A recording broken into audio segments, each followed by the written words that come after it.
Assalamualaikum warahmatullahi wabarakatuh. Salam sehat dan selamat datang di seputar profesi kesehatan lingkungan. Inilah tata cara pengambilan sampel air untuk pemeriksaan mikrobiologi pada depot air minum. Simak video berikut. Ini adalah media untuk penumbuhan bakteri E. coli dan coliform. Saya tidak menjelaskan pemeriksaannya, melainkan saya akan menjelaskan pengambilannya. Langkah pertama yang dilakukan yaitu menyiapkan alat dan bahan sebelum pelaksanaan di lapangan. Antara lain adalah botol kaca steril.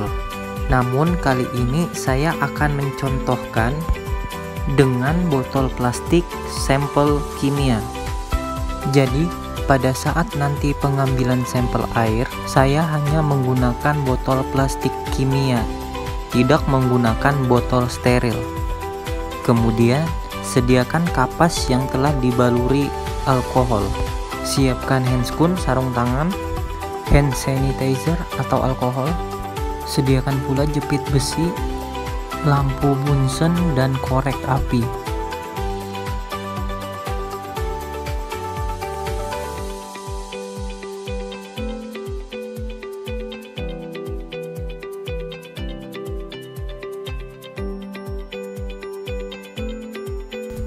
Kapas yang telah dilumuri dengan alkohol akan dibakar dengan korek api. Sebelum dibakar, dijepit dulu dengan penjepit besi, lalu siap untuk digunakan. Apabila tidak mempunyai kapas dan penjepit besi, bisa hanya menggunakan lampu Bunsen ataupun hanya dengan korek api.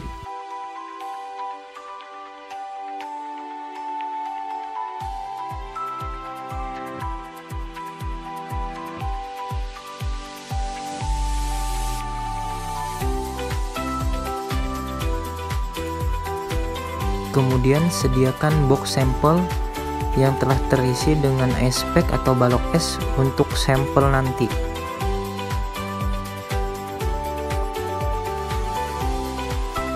Pengertian botol steril. Yang dimaksud adalah botol yang telah melalui proses sterilisasi, melalui tahap pemanasan dengan suhu tinggi menggunakan alat autoclave.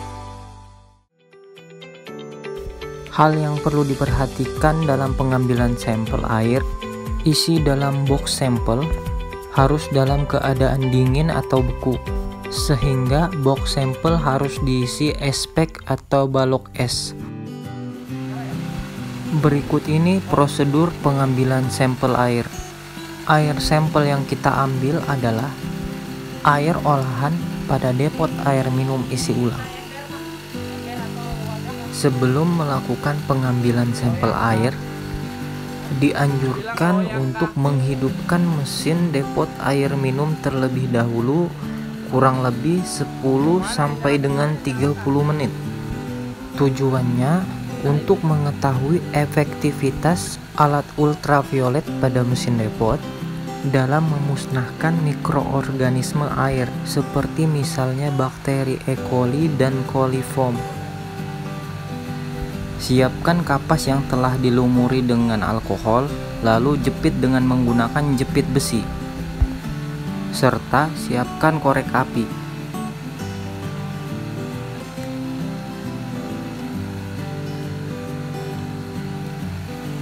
Sebelum melaksanakan pengambilan sampel air, pastikan tangan harus steril.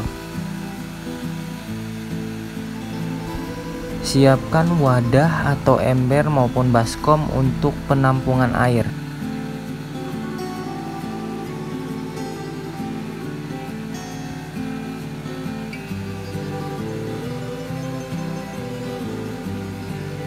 Bakar kapas yang telah disiapkan dengan korek api.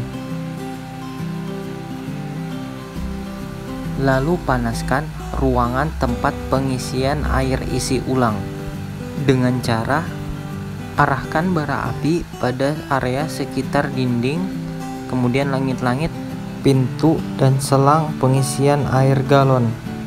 Apabila sudah, nyalakan atau on-kan mesin air. Panaskan juga area luar pintu. Biarkan air mengalir hingga terisi 1 ember penuh. Lalu keluarkan dan buang air tersebut. Tujuannya, dikhawatirkan selama mesin stop atau berhenti, air tidak mengalir sehingga tidak mengalami proses penyaringan sampai dengan ozonisasi ultraviolet, yang mana bisa saja terdapat endapan yang tersisa maupun sisa bakteri yang terlewat. Proses pemanasan ini dilakukan untuk memutuskan rantai penularan yang bisa terjadi melalui udara ataupun dinding dan kondisi dalam ruang pengisian serta selang pengisi air galon. Proses ini dapat dilakukan berulang kali. Setelah proses pemanasan dalam ruangan dilakukan, siapkan botol steril. Saya akan mempraktekkannya dengan botol plastik kimia. Caranya, buka tutup botol, panaskan bibir atau ujung tempat pengisian botol beserta tutupnya. Lakukan pemanasan kembali di dalam ruang pengisian serta pada selang pengisian air. Nyalakan mesin pengisian dan biarkan air mengalir sebentar. Kemudian, isi sedikit air untuk membilas botol, lalu lakukan pengisian penuh ke dalam botol dan buang sedikit air kembali. Tahap akhir, panaskan bibir botol dan tutup botol kemudian ditutup. Jangan lupa kasih label kemasan pada botol sampel.